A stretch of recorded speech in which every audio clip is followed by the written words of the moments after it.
It's Primus Tracks with Josh, Frankie, and Soya. What a couple of dumb shits.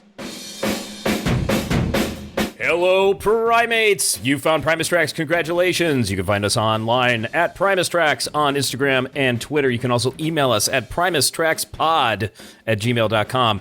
And there's already a couple there that I haven't read, so send us some more. I'm Josh. Right over there is Frankie. Hi, Josh. And the doorman at the Camelback Cinema, Tim Soya. What's up, guys? Man, you have 86 me from that place so many times. Well, you know, Frankie knows the secret code to the back entrance to the donkey show room, I think. That's the key. But, That's it. That's what it's got to be. I'll try that next time. In my Frankie voice, I'll see if it opens the lock. Well, today we're talking about track 6 from the Brown album. It is named Camelback Cinema. We'll get there in a moment. But first, we have an inductee into the Punch Bowl today. You too can join the Punch Bowl by leaving a 5-star review on Apple Podcasts. I suppose you could do it on Audible as well. If you're not using either of those services, you could also send a 5-star review to our email address, primustrackspod@gmail.com.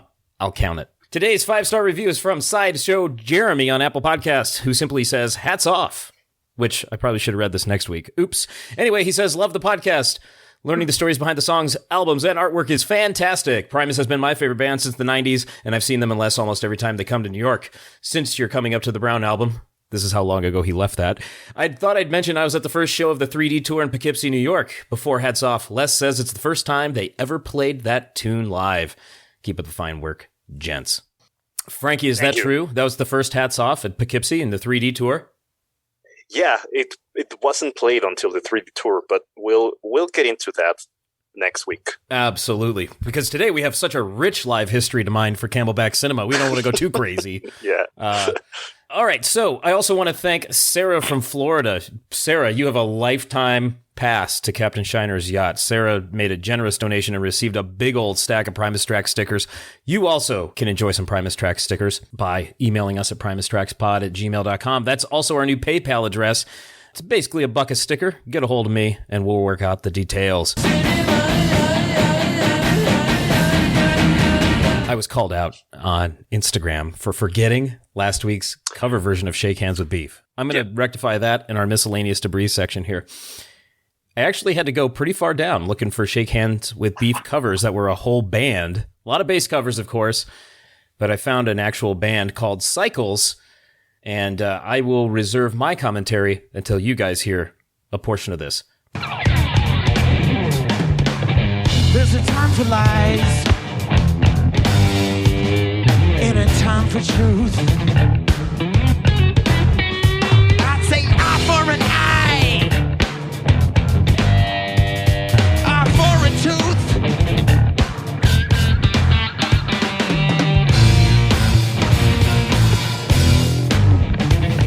I hate this. Oh my god, that was like when Mark Wahlberg sang the theme song from Octopussy in front of the live audience in the TED film. I have never seen that. You gotta send me a link to that. That sounds funny. God. Funnier than that song we just heard. Jesus. Just for me, it just kills the tightness of the original tune. I'm not a big fan of. Frankie, please relieve us. Any other miscellaneous debris out there? Yeah, I just wanted to point out Primus Tracks has made it into the realms of the Steve Hoffman forums. I'll quote one of my friends who says that this place has a ton of yahoos, but it also has incredibly knowledgeable people. If you want to talk music, that's the place to be. Oh. So for me, at least, it's a personal milestone that Primus Tracks is now being discussed there, and all the feedback is quite positive. Can you hit me to who Steve Hoffman is? Because I'm not. Steve Hoffman is an audio engineer. The main point of these forums is to discuss audio equipment and sound quality, like alternate takes of songs and which one has like the best audio quality and formats, packaging. It's really, really specialized stuff. Okay. You got to send him that Cycles cover of Shake Hands with Beef and see what Sure. See what only Steve with some insight on why we don't like it. Well, thanks, Steve Hoffman Forums, whoever you are. Right on. Camelback Cinema. I don't even know where to start. I guess live history. Sure. Frankie, you have 7 seconds. Go. It's complicated, Josh. There's a performance on Valentine's Day, 1998, in Salt Lake City. Valentine's Day.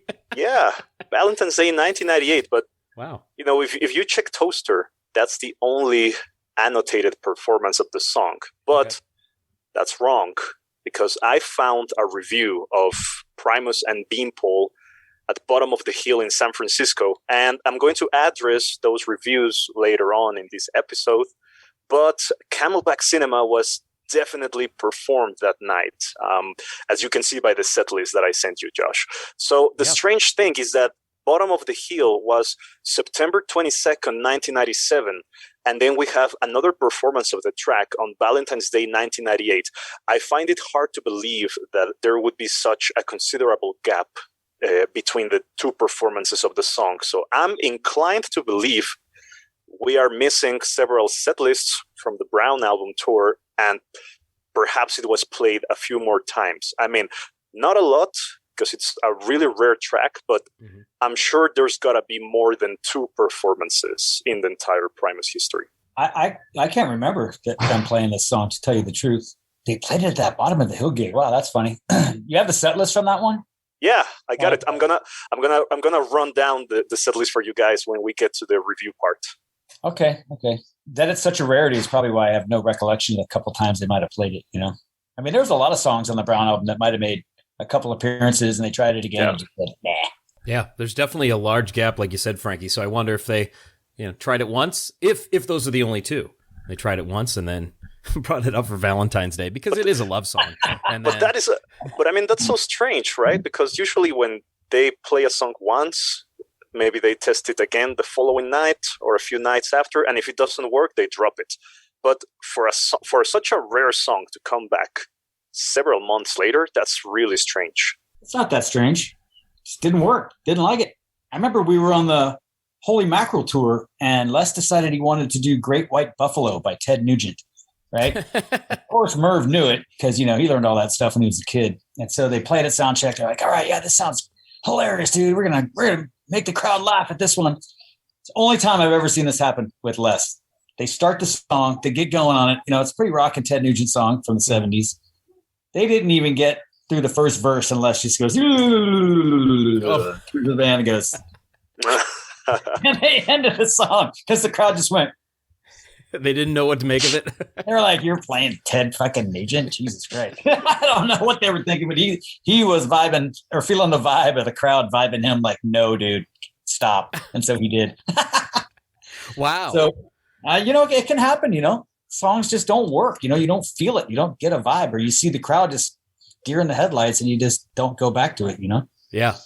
I do wonder if this one maybe had that effect on the crowd, because in my notes, it is one of these tunes where after a while, I just feel numb.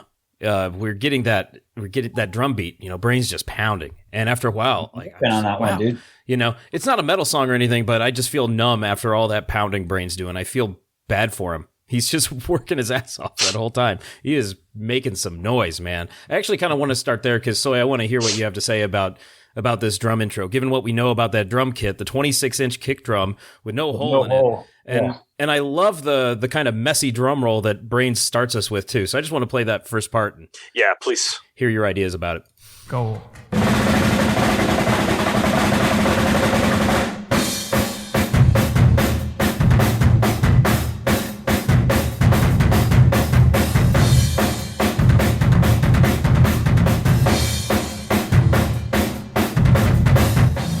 Wow, that's so cool. Man, I'll tell you, man, we all knew that was a ripper. I mean, obviously the song didn't really amount to much other than the couple things it does, but I texted Brain when I was listening to the Brown album. When I heard that, immediately texted him and said, Jesus Christ, dude, I forgot how ripping that beginning of that Camelback Cinema song was. And he was like, hey, geez, how does it go? I forget. I was like, man, he's like, I don't know, man. I don't know how I got through that one. Maybe that's why they didn't play it live that much. It was too hard on that drum kit for Brain to play, Yeah. I mean, that is perfect in the beginning. And if you guys have ever hit a kick drum with no hole in the front head, it's like hitting a countertop, trying to get some bounce off of it. And it just goes, Kah! And then the drum is 26 inches, which is like huge. So Right. I don't know how he played that kick drum so well. Right. You The know, that, amount of time that he did, yeah. And I love in that intro the That's what I'm talking about, yeah. Oh, man. I mean, that to me, that's like a bucking stallion. You know, that's what I envision when I see that or hear that part. It's wild, man. Brian really is. It's the driving force. It's kind of odd that song really didn't amount to much, because of that killer beat. he Damn. got going. You know how Herb complains about the intro of Southbound Pachyderm? Yeah. I mean, he's lucky he never had to play this song live. Well, Herb doesn't have a setup like that, I mean, it's easier to play on a regular drum set with a hole in the head and a regular size kick drum.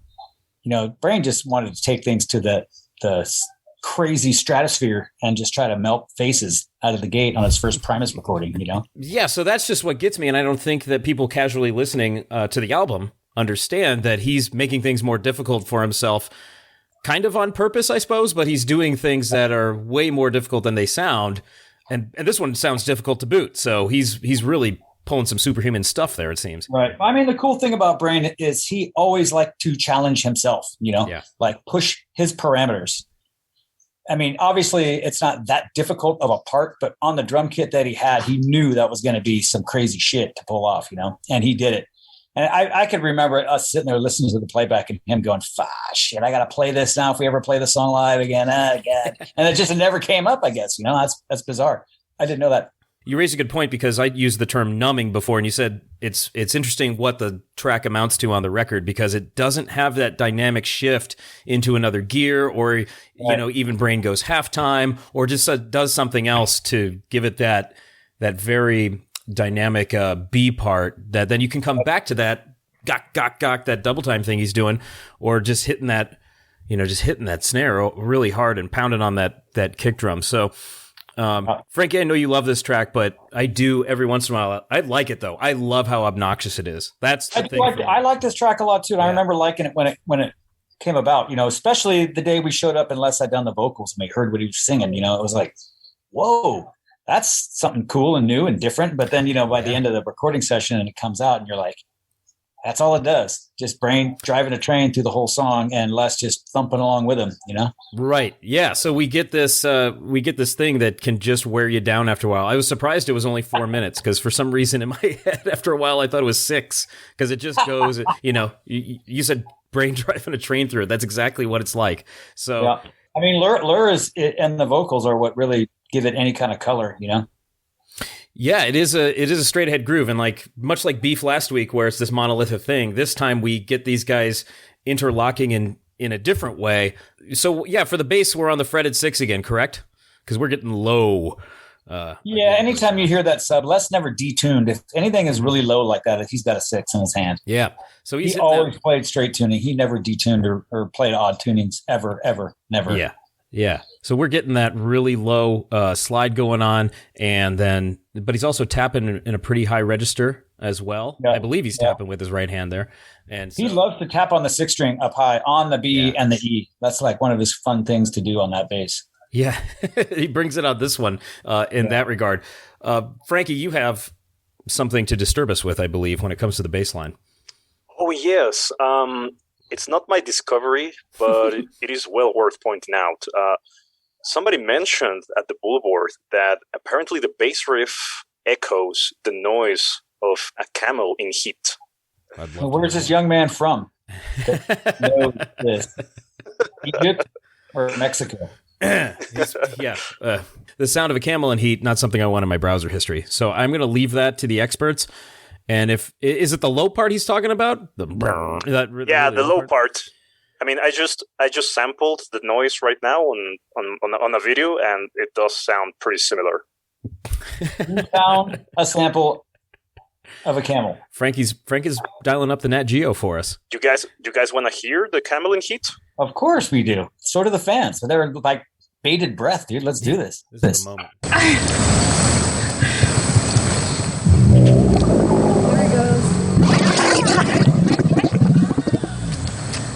Yeah, That sounds like the best, like the baseline. Wow. Frankie, are you okay? Did you not get your El Pastor tacos this afternoon? Man, alive. Well, the register's just about right. That camel's getting down there, dude. He's down on that B string. That's pretty incredible. That might be the next string down from the low B, dude. I don't know, man. That was some low stuff. That doesn't have that string. That camel's reaching back. Wow. I had never heard that before, so I guess it stands to reason. Now I wonder if Les knew that, if he was watching nature films and went, yes. I'm gonna Yeah, guess. you know that he does his research. That's right. Yeah, especially from what we found so far with the Brown album. He's really, digging deep into the Boxing library. matches and Yeah. Yeah, barrels going over the falls and, camels in heat. It's all kind of the same theme going on right there, Boy, the person at the info desk when he showed up just must have cringed. What does he want to know now? So we have camels in heat. Oh, Of course, oh God, it's Frankie again. What's he looking for? What's he gonna look for? well, we have, of course, the title Camelback Cinema. You might as well just call it Hump Theater, right? Because that's basically what we're talking about. No real camels involved, but, any teenager can go, hey, that's the sexual reference. We finally got there on the record. Okay. You name it. I think it might be safe to say that that's a made-up title of a theater or a cinema. But Oh, yes. we all know what it's about, You bet. Yes, of course. Well, so that bass is really hitting those low notes, and then we get that high tapping. But I believe what happens throughout the tune is that Les and Larry switch roles, because when we get the high tapping from Les and the slide, the boom, and Larry's doing this. He's playing this 3-note loop, dun dun dun dun dun dun dun dun dun, and it's great because Brain's playing essentially in 4. You can just count the 4s if you want, and Larry's playing this 3-note loop on top of that 4. So they're meeting, on the 12. So they're meeting every 3. They're meeting every 3 bars. After the verses, Larry starts the slide part, and it sounds like at that really low register, Les is playing that 3-note loop, from what I can tell, because, once again, the production makes it a little difficult to suss it out, but if I'm wrong, somebody tell me. Johnny, help me out. It's pretty simplistic the way it's laid out. Yeah. So, Larry's playing that 3-note loop, and then he gives us the slide part, and then he goes up an octave at the end, and that's kind of about it, because we have... Brain's driving it. So there's not too much of a dynamic shift at all, which is fine. It's like I said, it's kind of numbing, but in a good way, because I do appreciate just how it pounds, and it is definitely different for Primus with that kind of pound and drum beat, as well as the vocals, like you pointed out. So it's a little bit different in that regard too. Yeah. I kind of liked it at first, and I do like it. It's because it's so unique to what Les is normally doing, But the best part of the whole song is the go, go, go part, because, I sang on that as well. So, I was going to ask, so you doing the go part as well? Yeah, I can't remember who all did it. It might have been me and Lur. Really? That. I think so. I can't remember. Wow, that's amazing. I remember doing that, sitting there going, go, go, go. That's go. so cool. But I don't think we might have already had that done by the time Turk Black came up with Adam that night, and we did the Shake Hands of Beef one. I don't think it was that same night we did the go parts. Or it could have been. I can't remember, dude. I don't know. At least you and Larry. Check me if I'm wrong, Sandy, but I cannot remember the go. I just remember doing it. I don't remember who all was standing there. It was one of those, Les had the idea and we just threw a mic up and just did it, and that was it. It wasn't some Shake Hands with Beef where they knew that it was going to be the single kind of thing, or it was potential to be a single. So really he put more time and effort into that one. This might have been an on the fly thing he came up with while we were mixing it. Hey, I hear it. Go, as a go, way go. To just kind of up the stakes for the ending. Here, you and Lur, get a deep voice and go, go, go, go. Okay, cool. We'll do that. All right. Who cares? Whatever. Okay, go, go, go. Okay, we got it. Moving on. It's like, all right. Yeah. Sometimes that happens like that in the studio. Things are spontaneous a lot of times. Like that. So, given what we know about how Primus records are made, totally stands to reason. Let's add this. Pretty spontaneously. Yeah. Possible. It really does up the ante there at the end with that, because it just adds another layer of intensity for the last however many bars, and it does end with it's pretty great. Yeah. I do like the ending as well. It just brings one more thing with that wailing guitar, in there too. There's just so much going on seemingly at the end. It kind of does. It doesn't really build up to that because you start at 100 miles an hour, but at least it ends at 100 miles an hour as well. Which is great. Right. Lur's part sounds like a cat in heat. So we have a camel in heat and a cat in heat. And Brain sounds like a choo-choo train in heat. Yeah.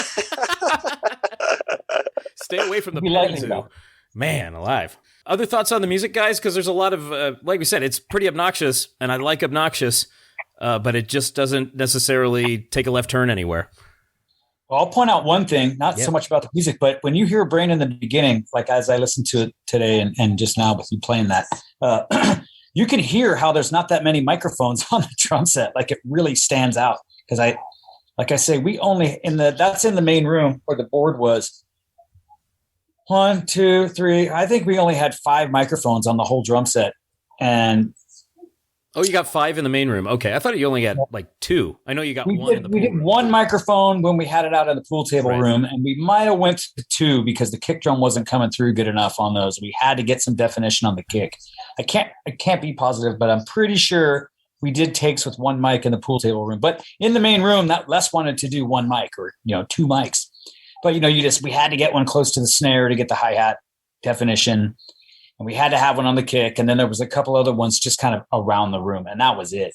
There was no mics on the toms and there was no overheads. And there was just kind of like some random mic placing that Les did and liked it. And that's kind of why it sounds like that, Yeah. Yeah. Well, really, it definitely sounds Primacy in that regard.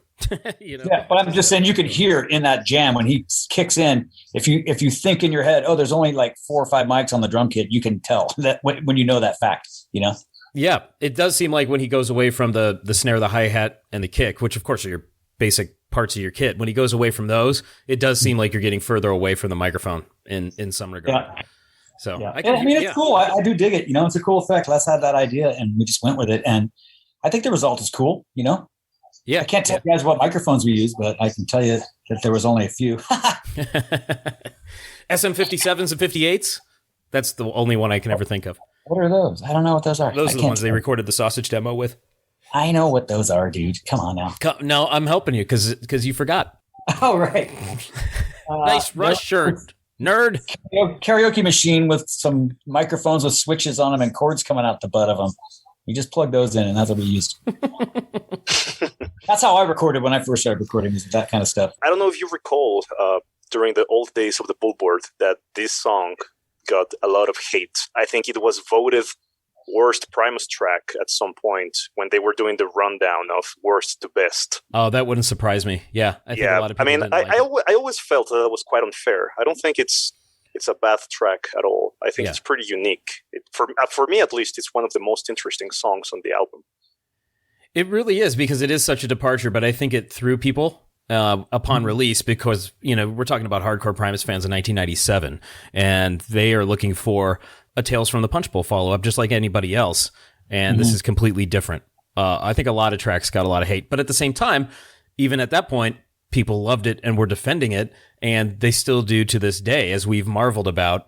You go, 23 years ahead of that thing, and you got people commenting every day or every week that we do this saying that the Brown album is their absolute favorite Primus record. Yeah, it baffles me, but it's like, okay, that's cool.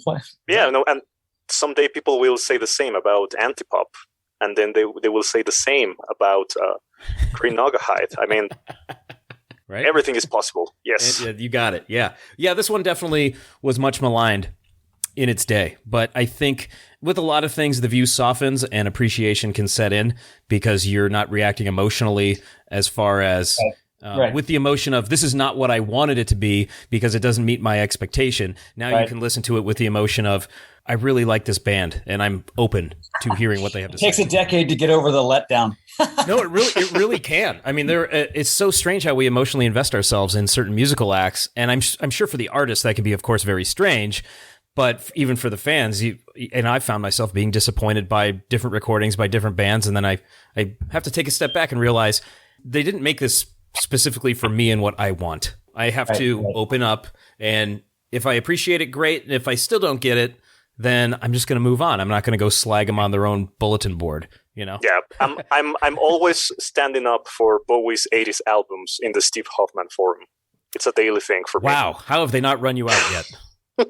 I can name a bunch of bands that got an album out like the Brown album, and that's it. I moved on. I never followed any of the other albums that came out. I have a question about the guitar part. I don't know about you guys, but at least for me, some of the things that Blur is doing on Camelback Cinema remind me a little bit of the noise that he makes on The Return of Sathington Willoughby. Is it just me? or it sounds similar. It's pretty close, but it's not exactly the same. But yeah, it's just an ascending note on a slide. So it's. I can't comment on that because I've only heard the return of Southington one time in the last 20 years, and that was a couple That was weeks. 5 weeks ago when you listened to it for us. Seriously, I can't. I have no comment on that. Frankly, Right. sorry. Yeah. It's close. Yeah. I wonder if he was just going, I think this will work, And sometimes similar ideas work in different circumstances. So you can get away with that, I think. I think it is close, though. Lure has a couple tricks that he pulls out for a lot of songs across the board. His like upstroke chink, chink, chink, chink, chink that he does is like quite often. And it fit the mold of what was going on, and Les liked it. So he just probably just stuck with it, It works in this track for sure. So, and it works in Willoughby also. It's kind of cool how it works in different situations. I like the guitar in this song. I like the chunky, and I like that cool high stuff he does. Yeah. It's cool. I do like, and I don't think I gave enough praise to that 3-note loop that Larry's doing, because it is chunky, but it also is kind of hypnotic because it isn't right on the 4. So you have to wait for them to meet up, as I said earlier. So it's kind of cool that way, that it does throw you a little bit off kilter at any rate, but you're listening to it for 4 minutes, so you'll pick up on it if you have any semblance of rhythm. Let's talk about those vocals, those unique vocals. Les is going with a pretty high register there, especially in his Camelback Cinema chorus, and I think he doubles his vocals for the Burton White Lightning and does a bit of a falsetto there. He does. Yeah, that's fun. You don't get that a lot up to this point. Yeah, he's much more of a singer on this track than a narrator, as he calls himself. Yeah, especially with that, with the E-I-E-I-E-I, that part. You're like, he's messing with the note. He's just messing with the note. Can you do that again, please? Sure. E-I-E-I-E-I. I'm going to clip that and put it on all our yes, please. Socials. Please do. I mean, because he's up there doing that. Camelback. I don't know what he's hitting, but he's up there doing that. Camelback Cinema. There it is, right there. Yeah. So I really have to close my throat to do that. It's tough. I wish I was able to be there when he was singing that to watch him do it. Yeah, I have to imagine those falsetto ones had to be the latest at night, and he was doing them as quietly as he could, She likes Burton White Lightning. Yeah. You're not going to do that in front of anybody. especially a crowd, right, Frankie? Yeah. Definitely not. Well, those are my two favorite parts because they're so different, and you don't really hear him do that kind of thing.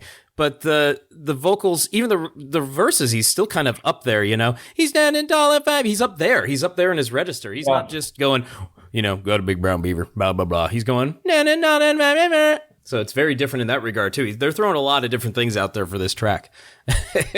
Maybe they felt like, okay, we did it for that one. Let it be, because you don't get it too often going forward. Well, I like it. I think it's cool. Yeah. What does he say to Brain at the start? Does he just say go? I don't know what he's saying. It's go. That's it. Is it just go? He hit record, go. Okay, it was a Brain go. will start playing.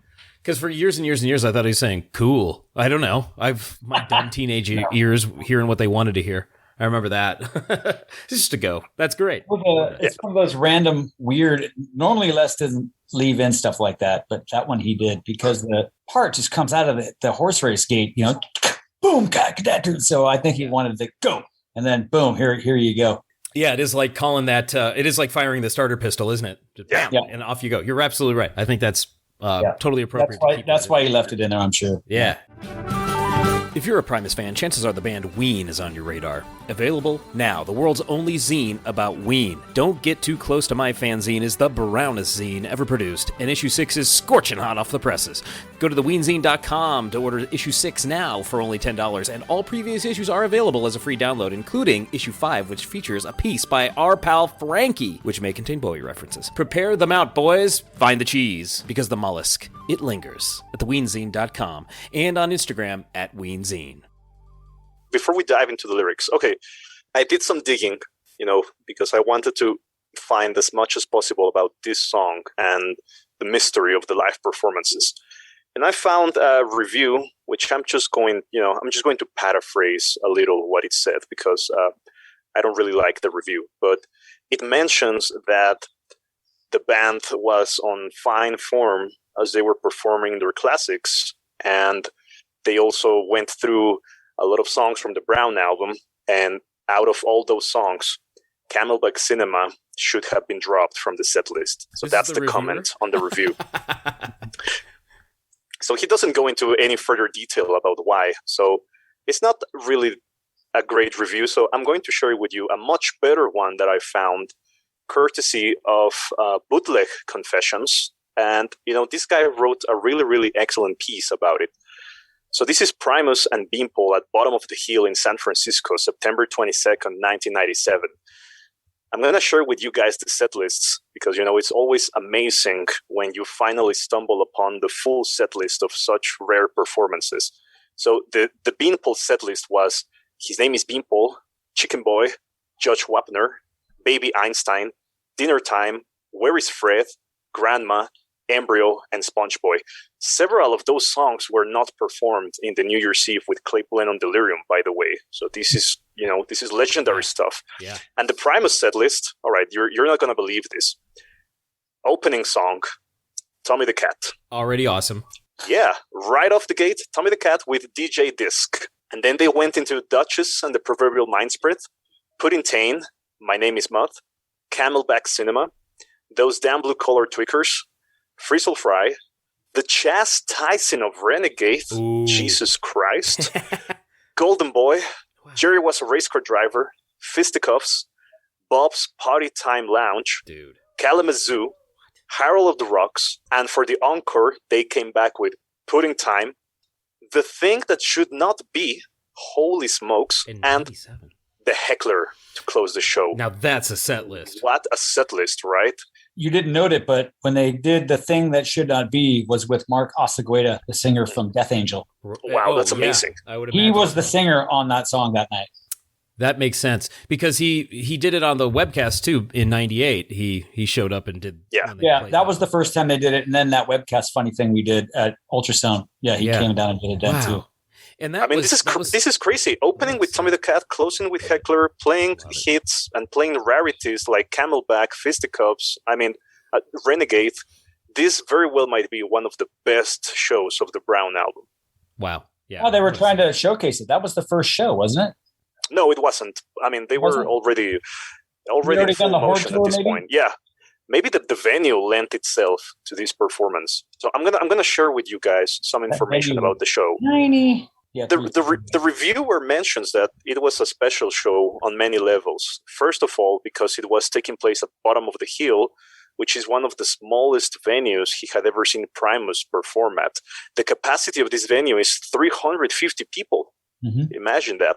Soya, didn't you say that Primus barely sold any tickets as well for that? No, Like, it wasn't that. It was like everybody knows the Bottom of the Hill in the Bay Area, Yeah. in San Fran, in the Bay Area, and everybody that saw Primus was playing knew I'm not going to go down there and A, not get in, B, there'll be a big crowd of people that can't get in. I'm not even going to deal with it. So I think they sold like 340 tickets. It was like whatever they were like just like 5 or 10 tickets off of calling it a sellout, But it was kind of funny. It was packed to the bejesus belt, Yeah, the reviewer was quite nervous about getting into the show because he didn't actually have a ticket. He was an usher, and he was expecting to be able to watch the show after letting the people inside.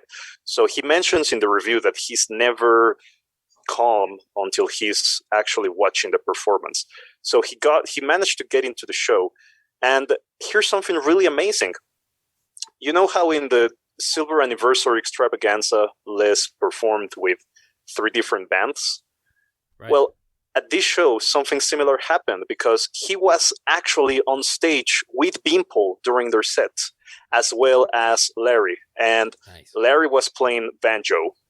And the reviewer says that it was really amazing to have the opportunity to see, Larry shredding on the banjo.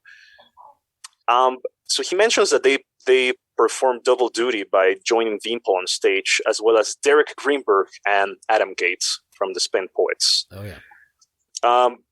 He notes that it was a very rare occasion because, to his knowledge, they had never performed live before, which is completely true. There are only 2 live performances from Beanpole ever. After that, it was Primus time. So he mentions that right off the gate, they go into Tommy the Cat with DJ Disc and people go crazy.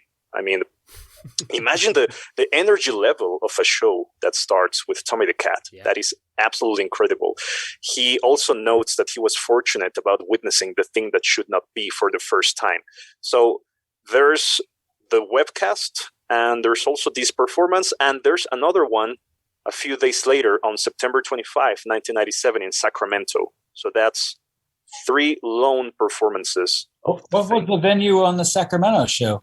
The venue was the Memorial Auditorium. Okay, so then that was like what happened was we started the tour, I think, right? If you look at your dates. Yeah. Was that the Sacto was the first show of like a run of shows or something? Yeah, I think it was. That sounds right. That sounds about right. And we did that gig at the bottom of the hill and then went to Sacramento and the buses showed up and we did the first show and took off. And I think it was, God, I was just trying to think of the name of the band that opened up. It was with that Lonnie Smith dude on bass. Weapon of Choice might have been that one. There are no annotations about the opening band. You don't have any other notes about that show on your spreadsheet? Yeah. Because I remember after someone would have to show me a little more info that I could rack my brain around it. But I think Asagueda came to that Sacto show too, and he came out and did that as well. I'm pretty sure. If Primus did it, Asagueda sang it. Les didn't sing it. It was super funny that we've got Death Angel Singer to do it. He's a good pal of all of ours, So the reviewer elaborates that they were still, getting accustomed to the songs from the Brown album, which had just been released in July. Additionally, they were also getting accustomed to Brain being the new drummer. Being that occasion, they played quite a few songs from the album, 9 out of 17 to be precise. I want to back that up is because the first tour we did was the Horde tour, and Primus only had a 45-minute set on the Horde tour. Yes, it was all hits. It was hits and a couple. They might have had an hour, but I mean, it wasn't enough to play that many Brown album songs. So this was like all right, let's get all these songs aired out here, and we're going on the Brown tour for real with us headlining. Yeah, and they were saving these rarities for these kind of occasions. You play on the Horde tour opening for Neil Young, you're not going to play Renegade. They should have. I'm just saying, you play the ones that were the single, and I think they did Over the Falls. Maybe you'd have to look at your set list, but. This was the start of them headlining, so that's why there's so many Brown songs going on. There's an interesting thing here. The reviewer notes that Les was kind of annoyed by a recent review on Bass Player magazine that accused him of being a sloppy player. So both Brain and Larry teased him on stage about it throughout the night, and Les, pointed that out. After his solo on Those Damn Blue Collar Tweakers, he said that it was a sloppy. The last interesting detail about the show is that they did, kind of an interpolation of Another One Bites the Dust in the middle of Those Damn Blue Collar Tweakers. The reviewer mentions that he kind of morphed the two bass lines. So that's Primus and Beanpole at Bottom of the Hill in 1997. Lots of amazing things happened that night for sure. All right, lyrics. Wow. Well, there's an easy rhyme scheme going on in these. And actually, there aren't as many lyrics as I thought I remembered going back to this I pulled up the lyrics, too, and I was like, that's it? Oh, yeah. He just repeats a lot of stuff. Okay. There really isn't a lot going on. But we definitely have a couple of broken down or faded people. We have our smelly guy who shows up every week. He gets some description. And our older escort who's thinking about her better days, I suppose, when Eager Boys would stand in line. But they both like Bert and White Lightning, and I had to look that up because I haven't seen that movie. But I never have either. Okay, yeah, it's an old. I was actually going to ask you guys if you had seen the movie. Yeah, I haven't seen that one. It's Burt Reynolds, of course, without a mustache, but with pretty sweet sideburns because I was looking at some stills. Mm. He's a prisoner, federal prisoner, and he goes undercover to inform on some moonshiners and to avenge his brother's murder by the corrupt sheriff. So I guess it's one of those Southern Fried action films. Les was a big fan of all that Burt Reynolds era. He loves all those movies. He had T-shirts of a couple of those movie posters he'd wear now and again. Gator was one of them. A couple of them. So this definitely sounds like a Les Claypool type film. Like he'd love that. Love that. I mean, dude, 70s stuff looks cool. The posters look cool, and the movies are so cheesy.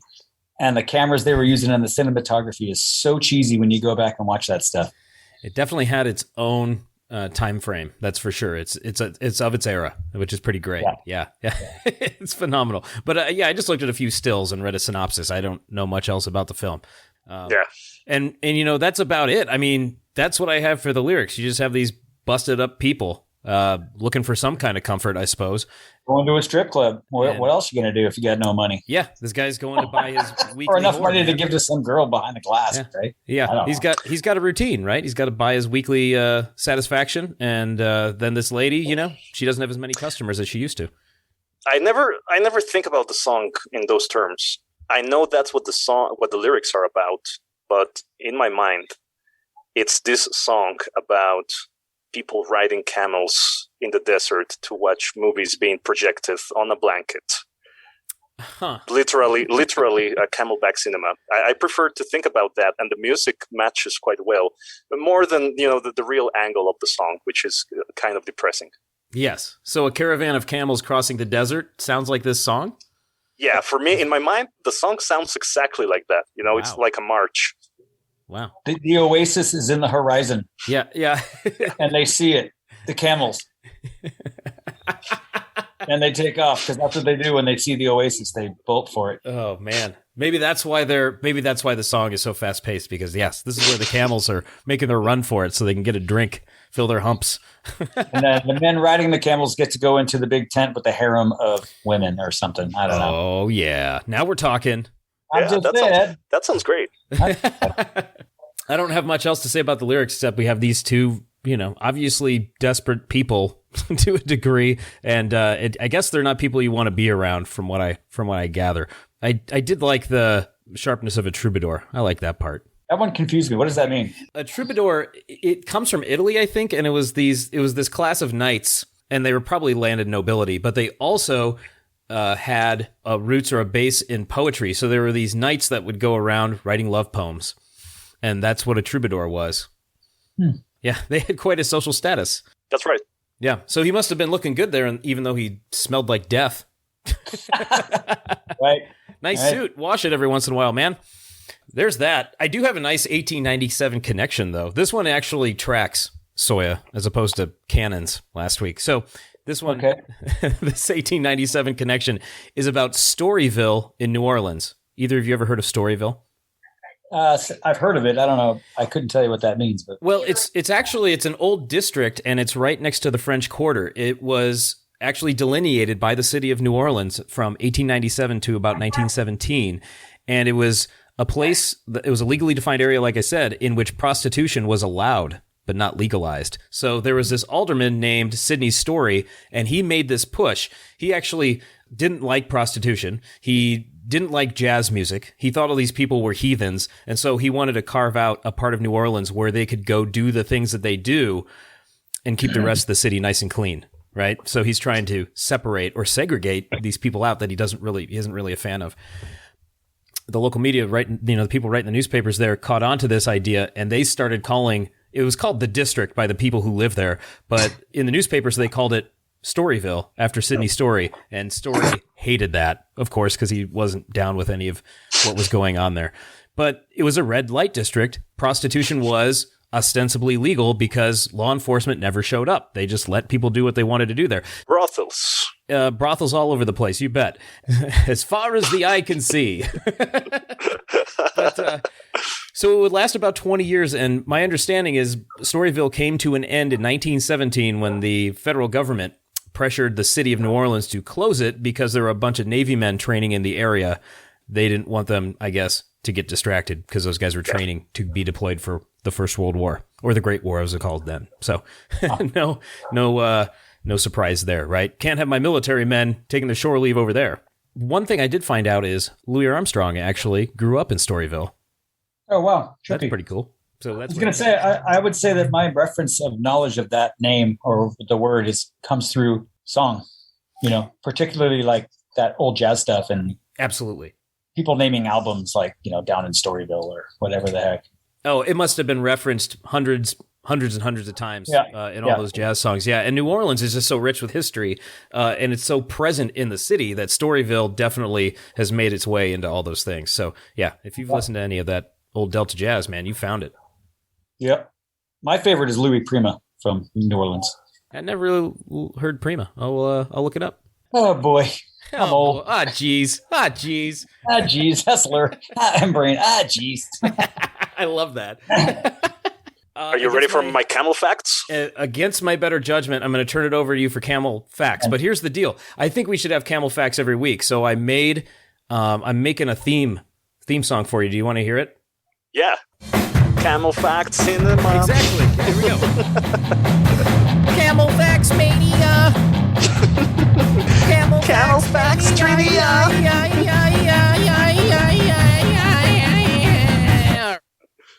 All right, I got to go. I'll see you guys later. Bye, Soya. I totally understand why. Frankie, you knew where I was going. I appreciate that. Yeah, totally. All right, hit us That's with awesome. some camel facts. This is the All right, dumbest thing guys. we've ever done. Here it goes. There are two types of camels. Dromedaries, which have one hump, and Bactrian camels, which have two humps. Oh my God, I remember the term dromedary Yeah. from 7th grade. I remember that. Camels have 3 sets of eyelids and 2 rows of eyelashes to protect them from the sand.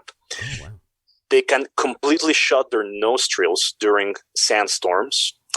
They have thick pads on their knees, which allows them to sit comfortably in hot sand. Their humps allow them to store 80 pounds of fat, which they can consume for months without requiring any food. When a camel finally stumbles upon water, they can drink 40 gallons in one go. They are very strong, as they can carry 900 pounds. Camels can travel 40 miles per hour. That's the same as a racehorse. That's the same as Brain's drumbeat. That's right. Mother camels carry their babies for 14 months before giving birth. The next one is amazing. Camels are born completely white, and they start turning brown as they become adults. I did not know. There are 160 different words for camel in Arabic. That gives you an idea of their importance in that culture. Now, here are 2 more amazing things. If there is one animal that never forgives or forgets anything, that is a camel. They have amazing memory, and they hold grudges against people who harmed them in the past. So if you ride a camel and you are unpleasant or mean with it, the camel is going to remember you forever. And if they see you again on a later occasion, they will charge you, and they could bite you or stomp you. There are cases of people who have been killed by camels who recognize them many years or months after they were mean to them. Finally, despite their imposing appearance, camels are incredibly emotional animals, very inquisitive and very affectionate. And, they can be quite attention-seeking with the people that they trust. So there is a bond that is developed between the owner and a camel, and sometimes it's even stronger than the connection that people have with their dogs. Camels can be loyal to their owners forever. And if their owners pass away, camels can perish due to sadness and depression. Kind of what happens with the Tusken Raiders and the Banthas in Star Wars. I've never seen Star Wars. Oh, okay. Soya, do you know what Banthas are? What was the other name of the other little dudes in the first one with the lights for eyes? The Jawas. I saw that movie once. No, I'm kidding. We're gonna get 1,000 emails about Star All right, Wars next week. This is a Bantha with a Tusken Raider. So Whoa. it's the same. If a Tusken Raider dies, the Bantha will kill itself because of the depression. Same thing happens with camels. I wonder if George Lucas was watching the Snuffleupagus on Sesame Street when he came up with that character. He was probably listening to Camel Fact Trivia with Frankie. Yeah.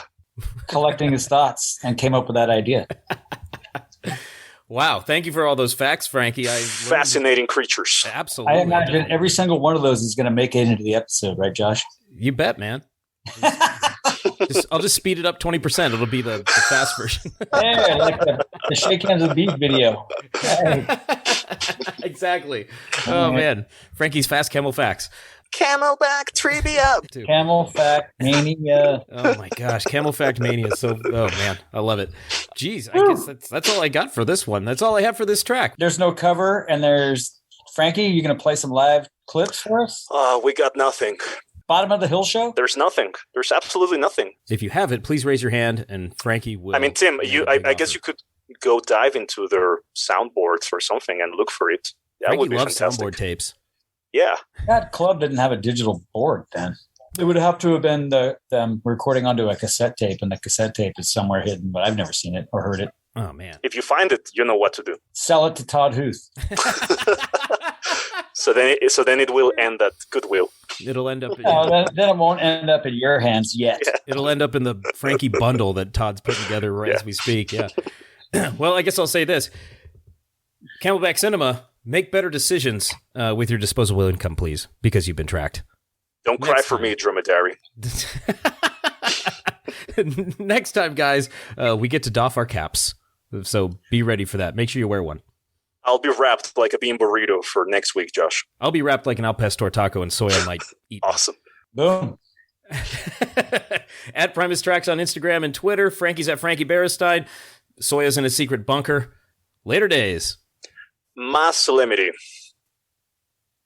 I'm sorry, what? Vive la France. Vive la France. That's goodbye in Arabic. Oh, it's Ma goodbye in solemnity. Arabic. All right. Vive la France. Vive la France. How about that?